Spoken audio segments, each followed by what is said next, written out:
Salut les poissons, on se retrouve pour votre tirage du mois d'avril 2025. Donc pour ce mois, eh bien, j'ai mis des cartes de manière aléatoire. J'ai posé des questions différentes pour chaque oracle ou tarot. J'avais envie de quelque chose d'assez varié. En vrai, j'avais aussi envie d'utiliser tous mes tarots et oracles. C'est aussi pour ça, notamment ceux-là que j'ai depuis peu de temps et que j'adore. Surtout celui-ci que j'ai eu il y a très peu de temps. Et celui-là que je ne sors pas assez souvent, même lui.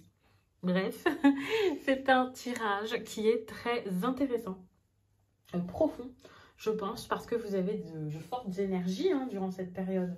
C'est ce que j'ai remarqué en posant les cartes, mais je vais m'y plonger avec vous maintenant. Avant, je vous précise que c'est un tirage général, rien à voir avec les consultations privées. Mais si vous voulez quelque chose de privé, de précis, qui montre clairement et précisément votre situation, eh bien vous cliquez sur le lien qu'il y a sous cette vidéo, les12oracles.com. C'est le site où vous pouvez réserver vos tirages avec moi. Ça fait des années que je vous fais ça. Ça doit faire 5 ans. 5 ans, 6 ans, je ne sais plus, que je vous fais vos tirages. Et donc, vous pouvez aussi me rejoindre sur Instagram, c'est aussi les 12 oracles. Sur TikTok, c'est aussi au nom les 12 oracles. Là-bas, je suis très active ces dernières années, même si j'étais plus sur YouTube. Et donc, vous pouvez retrouver des énergies du week-end, des tirages tous les jours, pour avoir votre petit message du jour tous les matins. Enfin, c'est vraiment cool. Ça vous permet d'avoir des formats différents. Par exemple, plus dynamique sur TikTok avec des tirages assez courts en face caméra. Et si vous voulez m'écrire, eh bien c'est sur Instagram ou alors par mail. Donc, qu'est-ce que je vais avoir d'intéressant ici? Déjà, l'énergie de la lune ici. Je trouve ça plutôt cool. Parce que si vous aviez besoin, au niveau émotionnel, de faire un travail sur vous, de réfléchir, de vous reconnecter à vos émotions, vous pouvez le faire. Le truc, c'est que je vois une carte ici qui parle de solitude et de tristesse. Donc, est-ce que ce ne serait pas une période où vous allez être un peu triste, pas forcément bien pour certains?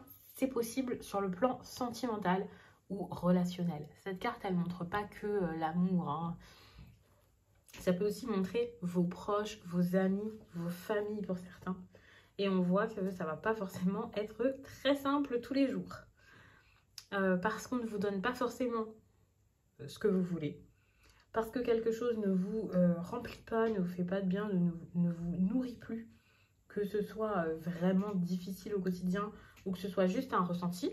Parfois, on se sent seul alors que tout le monde est autour de nous, qu'on nous propose des choses, que des personnes font un maximum pour nous. Et parfois, on se sent seul parce que, bah oui, en fait, soit on est seul, soit quelqu'un est auprès de nous, mais on n'en a rien à faire. Donc, ça dépendra vraiment de chaque situation. Et ça peut être difficile. Beaucoup de pensées, le mental qui va à 100 à l'heure. Compliqué, tout ça. S'il y a ce besoin de communiquer, alors oui, c'est possible. J'ai l'impression que la communication, elle se fait beaucoup en étant influencée par des émotions négatives, des choses difficiles. Avec cette carte, il y a ce besoin d'aller de l'avant, de ne pas rester bloqué sur des problèmes. Et ça va être difficile à faire. Alors oui, vous avez l'intelligence nécessaire pour sortir de tout ça. Mais c'est vrai que si les émotions prennent beaucoup de place et vous submergent, ça peut être difficile de le faire.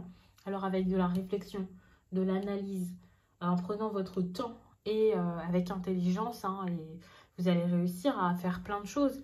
Mais j'ai l'impression que ce n'est pas forcément sur le relationnel ou l'amour que vous allez exceller, en tout cas au début du mois. On vous demande de fournir des efforts avec les autres par rapport à vos relations avec les autres, de vous apporter l'amour et la bienveillance dont vous avez besoin, parce que peut-être on ne va pas vous l'apporter, ou tout simplement parce que en faisant ça, vous ne chercherez plus quelque chose à l'extérieur. S'il y a de la dépendance affective, c'est le moment d'en sortir. Et pour les personnes qui se sont énormément renfermées et bloquées là, dans un coin seul et repliées sur eux-mêmes, eh bien là, justement, cette solitude que vous avez recherchée pendant un moment, elle ne vous épanouit plus. Donc vous allez avoir besoin de sortir de ça. Ça va vous faire du bien. Sortez de cette énergie sombre de nuit, là, de lune. Cette énergie-là, en fait, on veut vous voir avec une énergie un peu plus solaire, sortir des problèmes, sortir du négatif. Enfin, c'est dur, parce que si vous restez tout le temps à regarder ce qui va mal, vous ne verrez que ce qui va mal. Et si vous avez pris le temps de vous éloigner, de vous protéger, de vous mettre dans un espace où vous pouvez être beaucoup plus en sécurité, mais que vous continuez de ressasser toujours les mêmes histoires, la même histoire, de toujours voir le mal partout, quoi, eh bien, évidemment, les problèmes, certes, vous les vivez plus, vous n'en vivez plus de nouveau, je ne sais quoi, mais ça vous impacte toujours et ça ça vous influence toujours, ça vous bloque toujours, ça vous fait toujours du mal. Et ça, c'est vraiment dommage, vous avez besoin d'en sortir. Alors, l'apprentissage, c'est très bien pour en sortir. Il peut y avoir quelqu'un qui vous aide, vous pouvez lire des livres, vous pouvez vous renseigner sur des choses en lien avec vos émotions, vos vieilles blessures, vos peurs ou vos croyances limitantes. Mais vous pouvez aussi donc, tout simplement faire de nouvelles rencontres ou alors oser discuter avec vos proches, des personnes autour de vous pour pouvoir sortir de ça. Ce message, je vais vous le lire. Alors, je n'avais pas forcément prévu de vous le lire, même si je l'avais lu, j'en avais lu pour les autres signes. Mais heureusement, j'avais encore le livret à côté de moi, pas très loin. L'oracle, c'est l'oracle des plumes et des nombres. Il est vraiment très bien. C'est un oracle avec des messages clés, donc un message un peu général, professionnel, sentimental et également spirituel à chaque carte. Là, je vais vous lire le message général. Je pense que ce sera important et intéressant pour vous. Le 2 vous accompagne avec douceur dans vos démarches et vous suggère d'éviter la précipitation. Il vous invite à vous tourner vers des solutions ou collaborations et entraide forme une alliance optimale pour la concrétisation et la réussite de vos projets. Vous n'êtes pas censé tout porter sur vos épaules. Regardez les mains qui se tendent vers vous. Si vous ne les percevez pas, alors tendez la vôtre vers autrui et vous saisirez la puissance de l'échange.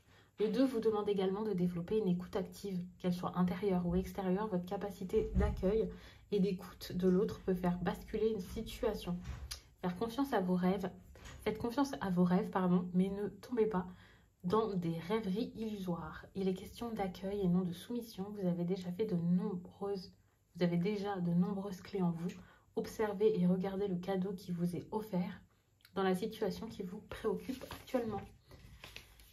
Eh bien, c'est un très beau message, je trouve. Je vais m'arrêter là. Je pense que le tirage est assez complet. Je vous laisse et je vous dis à très vite.